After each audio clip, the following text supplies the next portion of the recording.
This is day 217, the art of internal accountability.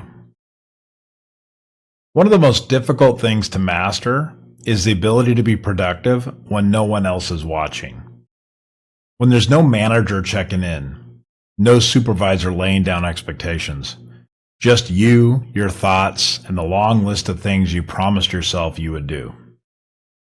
I spent much of my early adult life pursuing autonomy. To me, this meant living without the oversight of others, answering only to myself and God.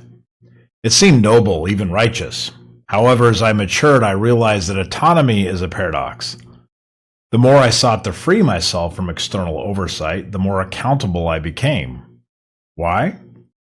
Because every goal I pursued, every commitment I made tied me to others, to clients, to partners, to employees, to family. The illusion of freedom dissolved, replaced by the sober truth that responsibility expands with liberty.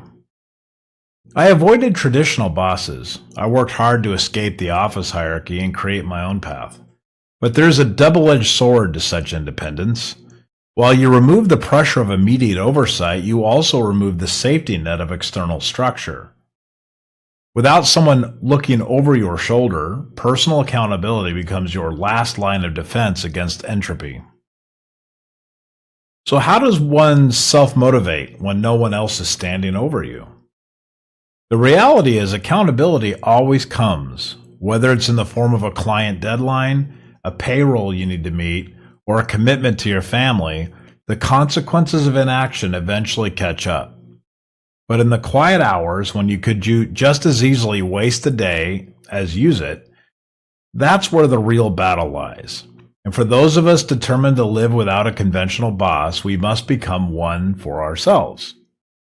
Eternal accountability is not a singular system. It's a multifaceted approach, a discipline developed through trial, error, and reflection. After years of navigating this terrain, I've identified 5 core components that form the foundation of any effective self-accountability system. The first is external accountability structure.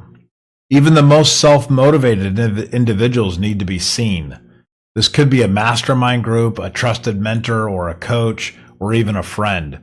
The structure doesn't matter as much as the fact that it exists.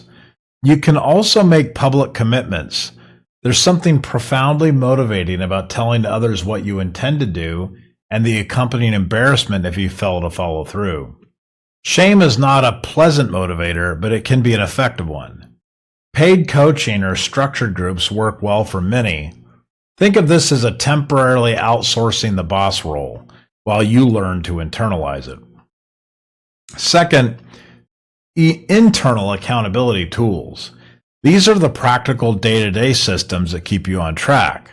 I found a weekly review indispensable. Every Sunday morning, I sit down with a dedicated journal to reflect on what I've done and where I need to go. Daily task lists, especially those with non-negotiable actions, are critical. I use a blend of Evernote and Todoist to manage these, and while these tools aren't perfect, they keep my responsibilities visible and persistent. Third, performance tracking. You definitely need a scoreboard, not for vanity, but for clarity. Games are engaging because they have measurable progress, and the same logic applies to personal growth.